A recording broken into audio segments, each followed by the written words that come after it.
문화의 차이는 어떻게 보면 재미있기도 하고 또 이상하고 또 더 많은 우리 교훈을 문화적인 차원의 차이에서 찾을 수 있습니다.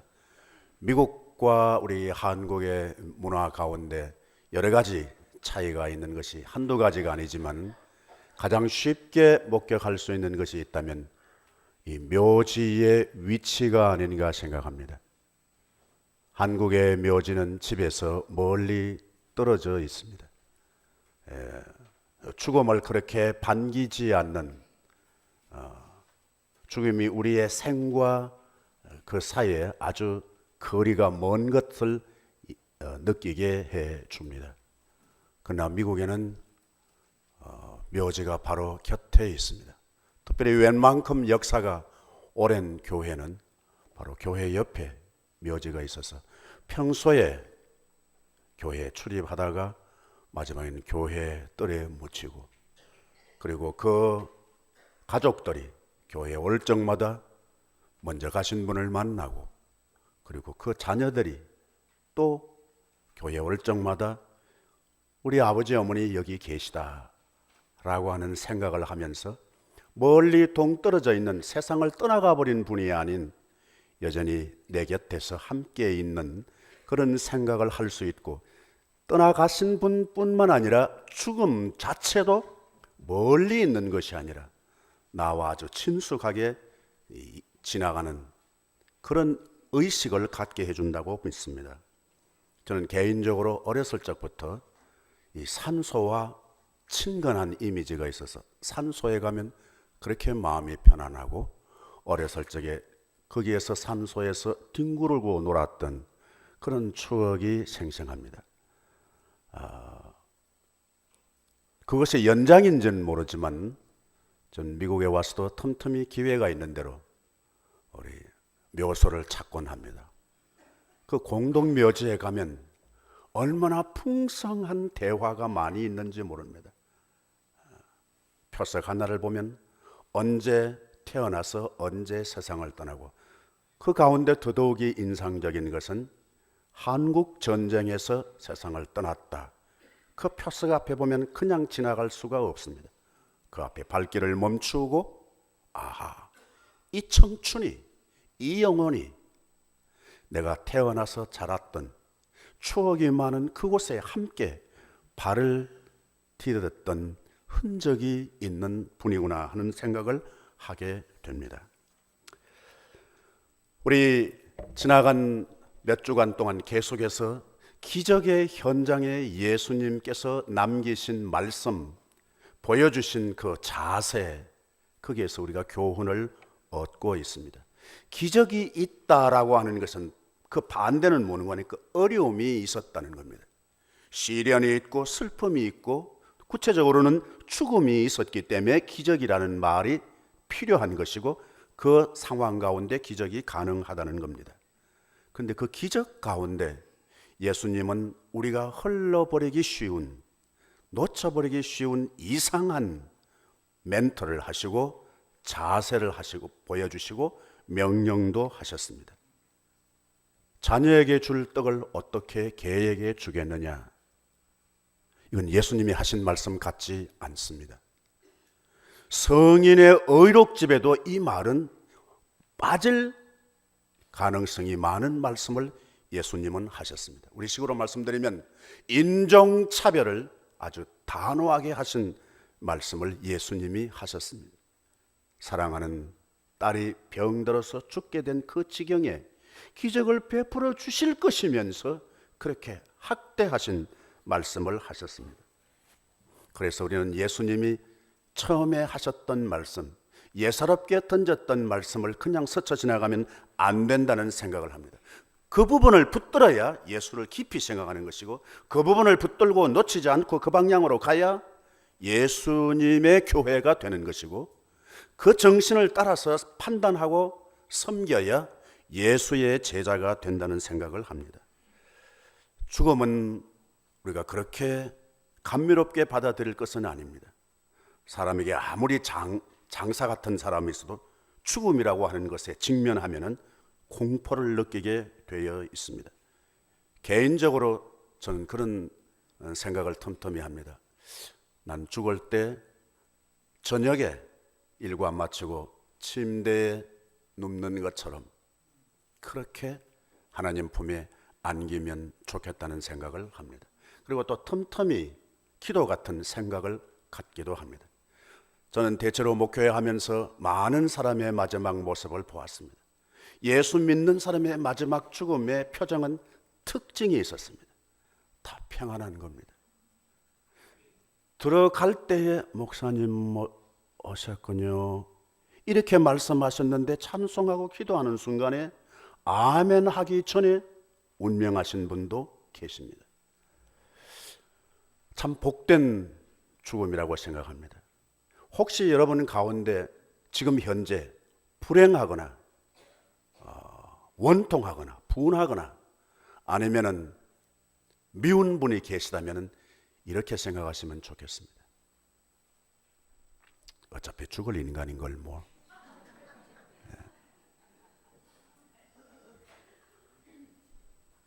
여러분 읽으신 분이 계시다고 생각을 합니다만은 메멘토 모리, 죽음을 생각해라. 죽음을 생각해라.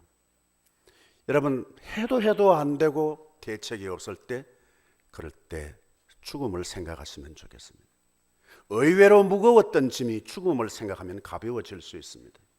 의외로 캄캄했던 삶이 죽음을 생각하면 아주 빛이 비치기도 하고 캄캄한 절망 가운데 있을 때 죽음을 생각하면 새로운 소망이 생길 수도 있다는 것을 생각하게 됩니다. 예수님께서 친했던 그 베다니 조그마한 마을에 부유한 집이 아닌데 삼남매가 오손도손 사는 그 집에 사랑하는 가족이 한 사람 죽었습니다. 예수님이 친하게 지나셨던 그 사람들, 그 집의 사람이 세상을 떠난 겁니다. 여러분 세상 떠났다고 해도 하나도 답답해 하시지 않는 표정을 지으시고 계십니다. 남이니까 뭐 그렇죠. 예. 그러나 우리 가족에 그런 사건이 생긴다고 하면 그냥 있지 않죠. 예. 더더욱이 내 자신이 그런 고비에 직면한다면 어떻게 할까? 여유 있을 수 있을까? 왔구나. 그렇게 친숙하게 당황하거나 불안하거나 그런 표정 없이 맞아들일 수 있다면 정말 행복한 삶이라고 생각을 합니다. 그런데 그 비운의 현장에 예수님께서 오셔서 그 죽은 가족 나사로를 살려주셨습니다. 몇몇 사람만 감사한 죽은 사람이 다시 살아났다고 그래도 우리는 별로 그렇게 살아날 만하니까 살아났겠지 그렇게 생각. 근데 사실은 우리 이 육체만 죽는 것이 아니라 다른 것도 죽는 것이 있습니다. 우리 한국 사람들의 표현 가운데는 죽는다는 말이 유독히 많습니다. 온갖 것 다 죽습니다. 기도 죽고 숨도 죽고 섭도 죽고 뭐 죽는 것이 많습니다. 성경에 있는 용어를 그냥 그대로 빌리면은 우리의 믿음도 죽은 믿음이 있을 수 있다는 것. 그렇다면 예수님 우리 육체를 살렸을 뿐만 아니라 다른 것도 살릴 수 있다는 생각을 확신하게 됩니다. 오늘 이 죽음의 현장에서 예수님께서 보여주신 몇몇 가지 그냥 슬쩍 지나가 버리기 쉬운 몇 개의 부분을 생각하면서 이 삶의 이 현장에 있었던 사람들의 삶의 새로운 전환의 계기가 된 몇 가지를 묵상하고자 합니다. 그 첫 번째는 제1의 전환이 있다면 여기에 가족들이든지 죽은 사람이든지 그리고 다시 살아났던 사람은 예수님에 대한 새로운 체험의 전환이 됩니다. 다르게 말하면 본인들의 입장에서 본다면 믿음의 새로운 전환의 계기가 되었습니다. 죽었다가 다시 살아났기 때문에 가족을 잃었다가 다시 만났기 때문에 자기 안에 있는 믿음의 새로운 전환의 계기가 되었습니다. 여러분 우리에게도 하나님께서 어떤 시련 가운데 있을 때 예수님을 통해서 새로운 반전을 일으켜 주실 줄로 믿습니다. 어려운 가운데 있을 때 기적이라고 하는 단어가 가능한 것이고 그리고 우리의 삶의 새로운 전환이 일어날 줄로 믿습니다. 예수님께서 우리에게, 그 당시 사람들에게 믿음의 새로운 반전을 일으켜 주시는 과정 가운데 놓칠 수 없는 부분이 있다면, 그것은 예수님께서 이 죽음에 대해서 불쌍히 여기시고 측은히 여기시고 눈물을 흘리셨다는 기록입니다. 자기 가족도 아닙니다. 그런데 예수님께서 왜 눈물을 흘리셨을까? 이것은 하나님의 아들이시면서 낮고 천한 우리 인간, 그것도 부유하고 세상의 권력과 명예를 가진 사람이 아닌 가난하게, 그렇게 서민으로 사는, 그렇지만 오손도손 살아갔던 그 사람들의 가정에 생긴 불행을, 안타까움을 예수님이 자신의 것인 양 공감하셨다는 사실입니다.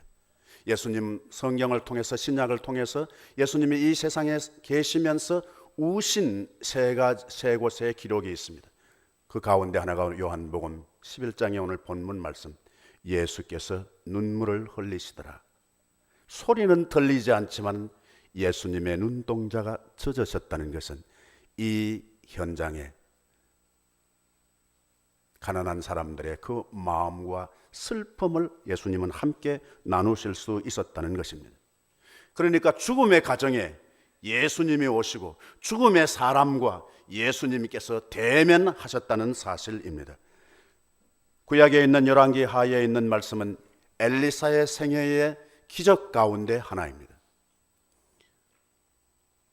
사랑하는 귀한 아들을 먼저 보낸 엄마만 사는 그 집에 죽은 아이를 살려주신 내용입니다. 엘리사는 자기의 입과 그 죽은 아이의 입을, 자기의 눈과 죽은 아이의 눈을, 자기의 손과 죽은 아이의 손을 맞대고 그렇게 하고 기도하셨을 것입니다. 그렇게 하면서 살려주신 것입니다. 이것은 산자와 죽은 자의 사이의 교제입니다. 그렇게 해서 기적이 일어났다는 것입니다.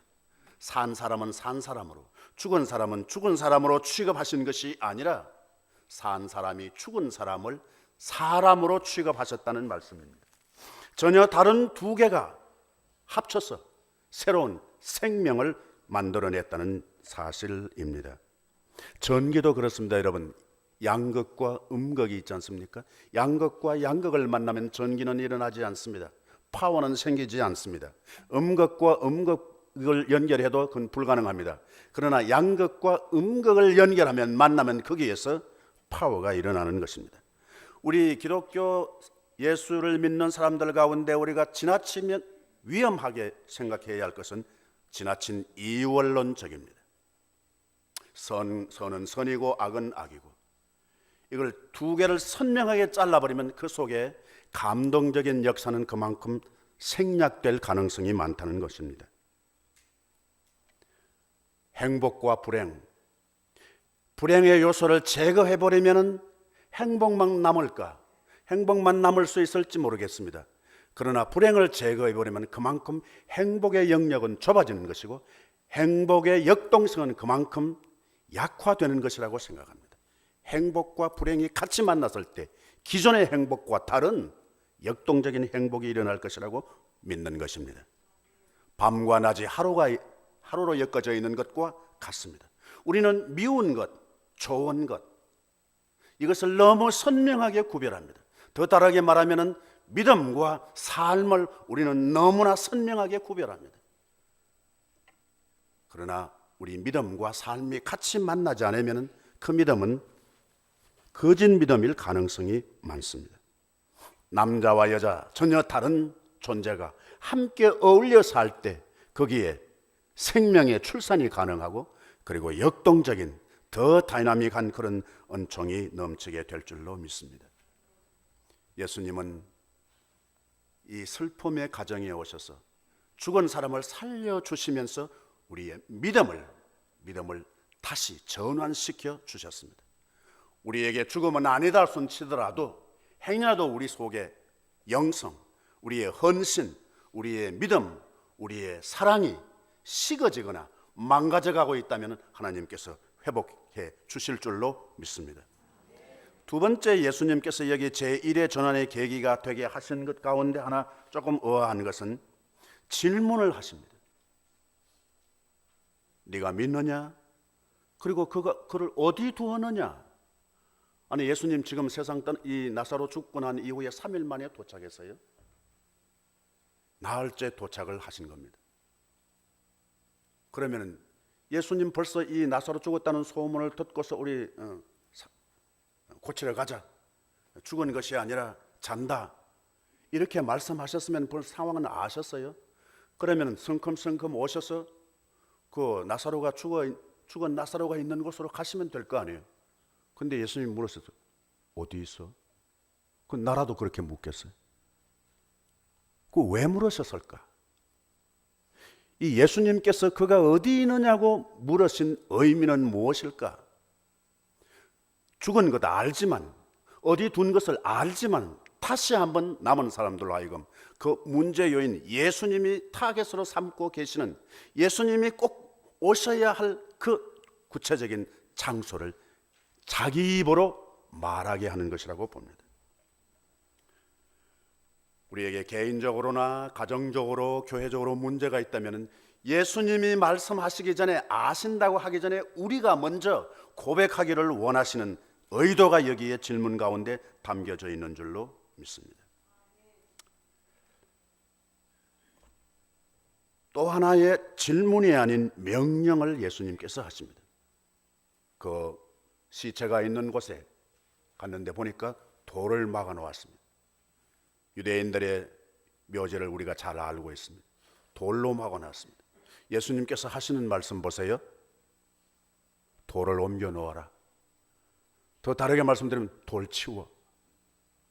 아니, 예수님이 죽은 사람도 살리시는데 지금 이 순간에 지금 살릴 작정을 하시고 지금 마음에 결단을 하시고 오셨는데 돌이 그게 뭐 문제예요? 여러분, 돌 채워서 살리는 것이 더 멋있어요? 돌 꽉 막아놓는데 그냥 그 중에서 그냥 탁 살려서 그냥 돌 탁 밀고 나오게 하시는 게 더 멋있어요? 어느 것이 우리가 잘 사용하는, 어느 것이 더 카리스마틱한 미니스트리예요?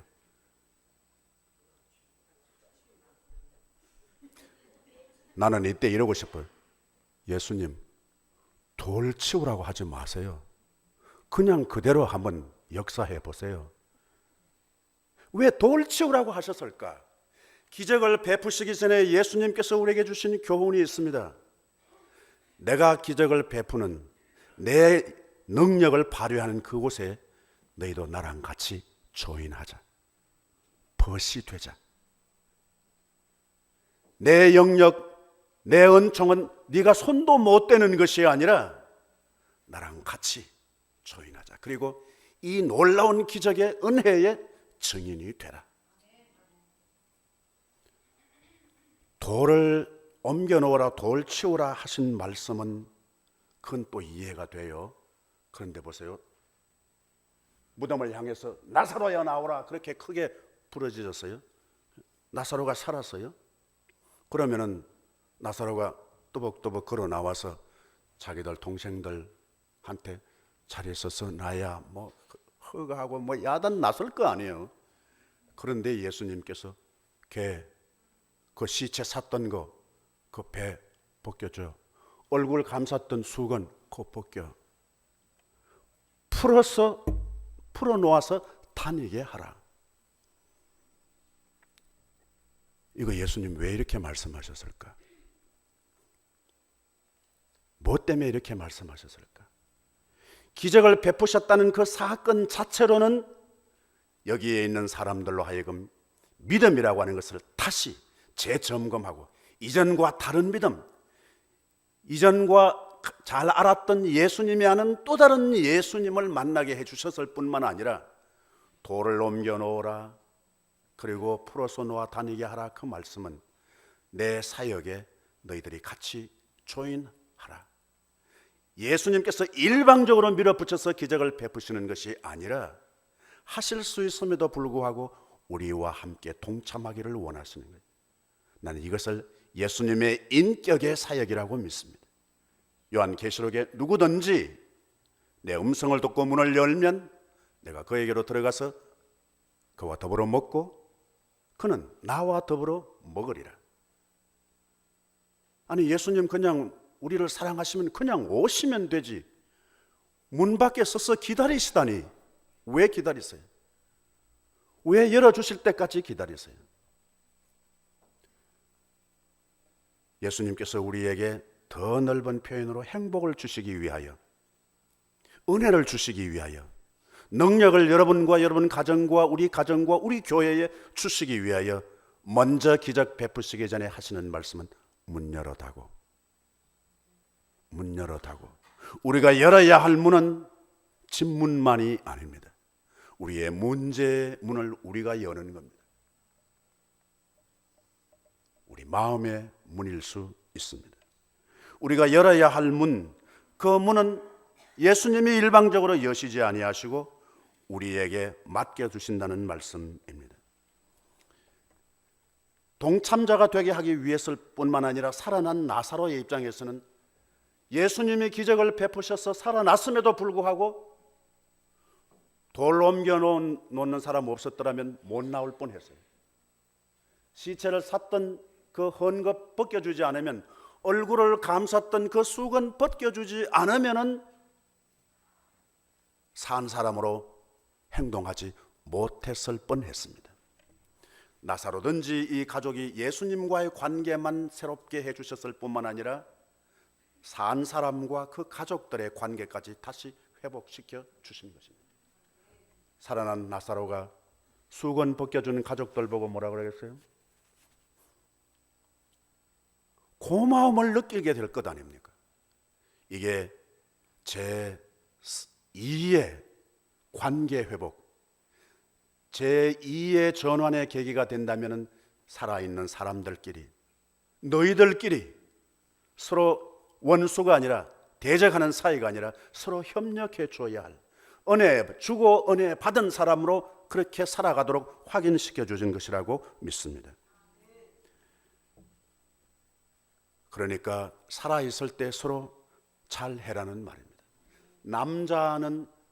남편은 아내의 시체를 감쌌던 옷을 벗겨줬을 때 예수님의 기적을 베푸신, 살려주신 그것이 유효한 것이 되고, 남편은 아내의 헌금을, 얼굴을 가려웠던 수건을 벗겨줌으로써 새로운 관계를 형성하게 하면서 살아야 할 것을 가르쳐 주신 것입니다. 남편은 아내의 얼굴을 가려웠던 수건을 벗겨주는 사람이요, 아내는 남편의 얼굴에 수치처럼 가려워져 있던 것을 벗겨주는 사람이 아내요.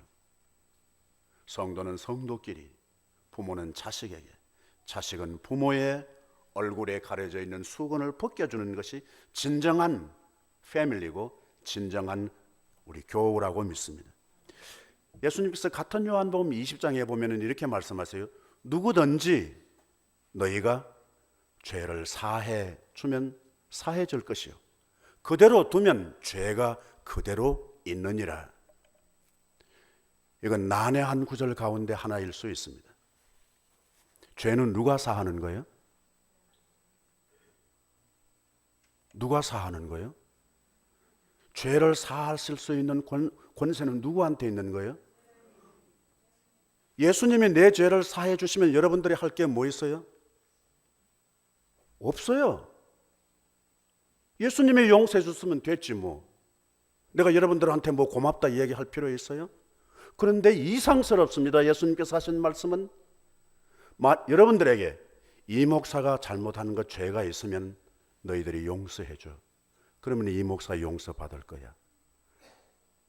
이 목사가 죄가 있는데 너희들이 그냥 가만두면 이 목사는 여전히 죄인으로 있는 거야. 이 말씀 아니에요. 예수님이 사해 주셨음에도 불구하고 왜 너희가 사해 주면 사해 줄 것이요, 그대로 두면은 그대로 있을 것이라. 그대로 있다는 말은 죄인 아니에요. 여기에 무슨 심오한 의미가 있습니다. 서로 벗겨주고 수건을 벗겨줌으로써 산 사람의 기능을 하게 하는 임무를 주신 것이라고 볼 수 있습니다. 우리가 이 기적을 베푸신 예수님의 현장에 도대체 우리는 예수님의 무슨 음성을 어떻게 들어야 하는가? 가정에서, 특별히 우리 신앙의 공동체, 교회에서 내가 만약에 신앙에 죽은 사람이 있다면 우리가 헌금을 시체를 감쌌던 것을 벗겨주어서 예수님은 살려주셨는데 벗겨줘야 할 것은 무엇인가?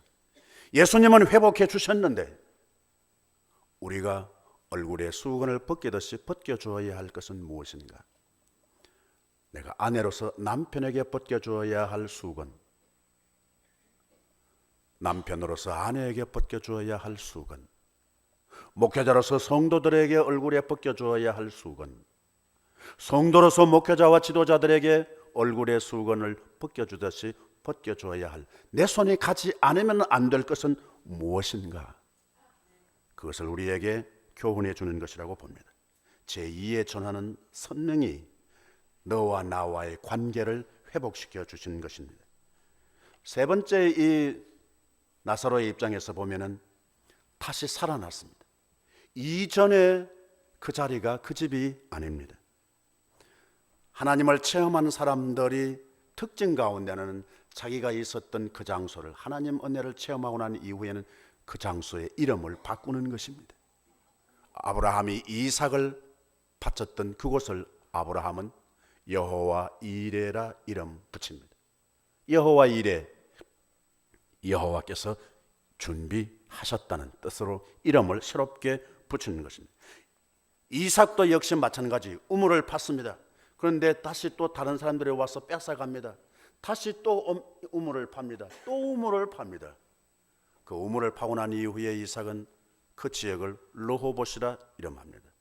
지경이 넓어졌다. 똑같은 이전에 살았던 장소이지만 이름이 달라진 것입니다. 혼자서 바다나람까지 올라가다가 날이 저물어서 잠잘 때 하나님 체험하고 난 이후에 야곱은 그곳을 베델이라 합니다. 빈들인데 여기가 하늘의 문이요 하나님의 집이로다. 베델로 이름을 바꿉니다. 똑같은 장소에 살지라도 예수님을 만난 사람은, 은혜 받은 사람은 그 장소가 이전의 장소가 아닌 새로운 장소를 경험하게 된다는 것입니다. 제3의 전하는 우리의 임무의 새로운 회복을 말씀해 주는 겁니다. 같은 장소에 있으면서 같은 일을 하더라도 이전과 다른 자세가 되는, 여기가 이전의 장소가 아니란 말이죠. 하나님 은혜를 체험하고 예수 그리스도께서 우리의 행복과 경건과 믿음과 소망과 사랑을 죽은 것처럼 다시 살려주신 체험을 우리가 했다면 우리는 이 장소는 이전의 장소와 같은 장소가 되면 안 되는 것을 우리가 고백하게 됩니다. 그러나 결정적으로 놓치지 말아야 할 전환이 있다면 제4의 전환입니다. 이것은 나사로 자기 자신입니다. 다시 살아난 나사로 어떻게 살았을까요? 이전과 같은 짓을 했을까요? 이전과 같은 짓을 하기도 했겠지. 그러나 이전과 같은 정신은 아니었으리라고 생각합니다. 이전과 같은 생각을 한 것이 아닙니다. 이전과 가치가 달라졌습니다. 이전과 같은 선택을 한 것이 아니라 다른 선택을 한 겁니다. 해석이 달라졌습니다. 말이 달라졌습니다. 얼음장 같은 말을 했을까요? 다시 살아나고 난 이후에 말에 가시가 드득드득 달려있는 말을 했을까요? 말이 캄캄한 어두운 말을 했을까요? 다시 살아나서 다시 살아난 제4의 전환을 경험한 나사로는 지금까지 했던 자기의 생활이, 생각이 얼마나 창피했겠어요. 내가 왜 그랬는지 몰라. 내가 왜 그렇게 살았는지 몰라. 내가 왜 그렇게 신앙생활을 했는지 몰라. 내가 왜 그렇게 섬겼는지 몰라. 내가 어떻게 그 생각을 했는지 몰라. 정말 창피해. 지울 수 있다면 지우개로 지우고 싶은 생각을 하지 않았을까? 나사로는 살아나서 보니까 자기 것은 하나도 없습니다. 살아난 부활에 대해서 자기가 한 짓은 하나도 없습니다.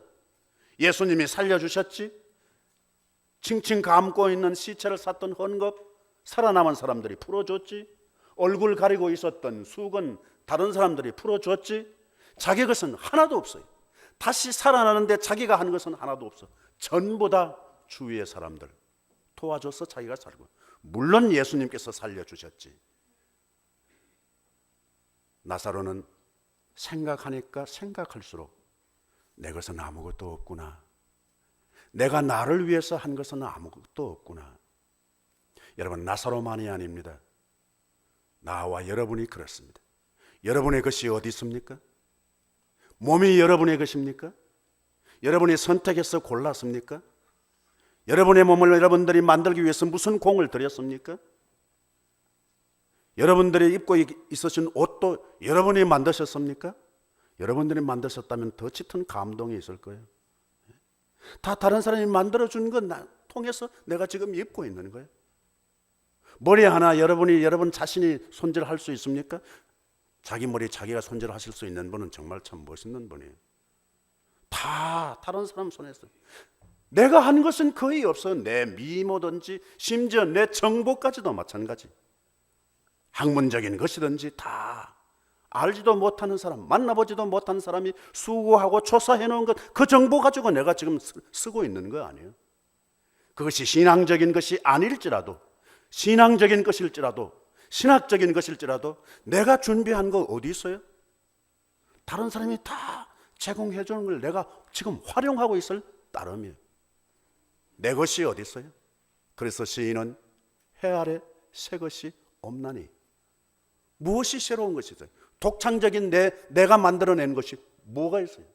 전부 다 빌리거나 다른 사람이 제공해 주는 것을 가지고 살아간단 말이죠.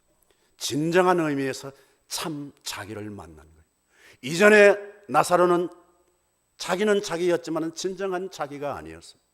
다시 살아나고 나니까 참 나를 발견한 거예요. 그러니까 이전처럼 생각할 수 없고 이전처럼 그 가치를 가지고 살아갈 수가 없었단 말이에요. 이런 상태를 뭐라고 그럴까? 나는 나사로는 부자로 살았다고 생각을 합니다. 이전과 다른 사람으로 살았어요. 여러분, 부자 가운데 종류가 몇 가지 있는 것 같아요? 가장 구체적인 부자는 어떤 부자? 돈 부자인 것 같아요. 돈 부자. 또 하나 부자가 있어요. 예? 내가 보는데 쉽게 보내면 말 부자 있어. 말이 얼마나 많은지 몰라. 예? 말 부자야. 그분한테 좀 빌려오면 좋겠어요. 생각지도 못한 말을 그냥 탁탁탁탁. 와, 말 부자. 근데 또 다른 부자가 있어요. 사람 부자가 있어요. 돈은 적어. 돈은 가난해. 그런데 사람은 주위에 많아. 주위에도 많을 뿐만 아니라 어디에? 그분의 삶 속에 사람들이 많아. 그분은 사람 부자지. 여러분 잘 아시는 대로 놓칠 수 없는 부자가 하나 있는데 그 마음의 부자예요. 여러분 잘 아시는 독립운동가였던 이 월남, 호가 월남인 이상재 선생님이 계세요. 그분이 한 번은 몸이 불편해서 앓으셨답니다. 그런데 전라도에 있는 어느 부자가 그냥 찾아와서 선생님 편찮으신데 도움이 되면 좋겠습니다 하면서 돈 봉투를 하나 줬어요. 돈 봉투 준다고 해도 뭐 좋아하시지도 않아요. 얼마나 고맙겠어요. 월남 선생이 받았어요. 근데 이제 뭐 뜯어보지도 않고 그냥 옆에 두신 거예요. 근데 조금 있는데 한 청년이 왔어. 선생님한테 도움을 구하기 위해서 온 건 아닌 것 같아요. 무슨 이야기 끝에 선생님 나는 공부가 하고 싶어요. 근데 학비가 없어요. 우리 식으로 말하면 하나님께서 또 선하게 역사해 주시겠죠. 뭐 그런 말을 했는지 모르겠어요. 근데 그 이야기를 듣고 있던 월남 선생님이 조금 전에 받았던 뜯지도 않은 봉투를 이거 갖고 가서 학비돼 그러시는 거예요. 그럼 이 청년이 너무 의외예요. 돈 얻으러 오려고 온 걸음이 아니었는데, 그래서 이 청년이 또 그 자리에서 뜯어보는 거예요. 봉투를 뜯어보니까 300원이 들었어요. 그 당시에. 300원 하니까 그냥 별로 그냥. 산물 정도나 들었는 것처럼 표정. 근데 그 당시에 사랑가마에 삼원했다고 합니다. 근데 300원을 주신 거예요. 그럼 여러분 같으면 어떻게 해요? 여러분 말고 이 목사 같으면 여러분 어떻게 했겠어요? 내가? 감사합니다. 감사합니다. 이 은혜를 평생 잊지 않겠습니다. 하고 갔을 거 아니에요. 근데 이 청년이 봉투를 뜯어보니까 300원이 들었으니까 선생님, 전 이만한 돈이 필요하지 않습니다. 100원을 빼고 200원을 도로 넣어서 100원만 가지는 거예요. 그러면 월남 선생님이 그래 곁에 가다 너는 100원만 가져 그랬을까요? 아니다. 이거 갖고 가서 공부하는 데 보태면 되면 좋겠다. 300원을 보고 나는 100원만 필요합니다 라고 했던 그 청년이나 뜯어보지도 않고 그 돈을 그냥 그대로 청년에게 주었던 이상재 월남 선생이나 다 공통점이 있다면 그들은 마음의 부자였습니다. 부유하게 살았습니다. 이 사건이 끝나고 난 이후에 이 부활 나사로가 다시 살아난 사건 이후에 사람들은 두 개의 그룹으로 나누어집니다.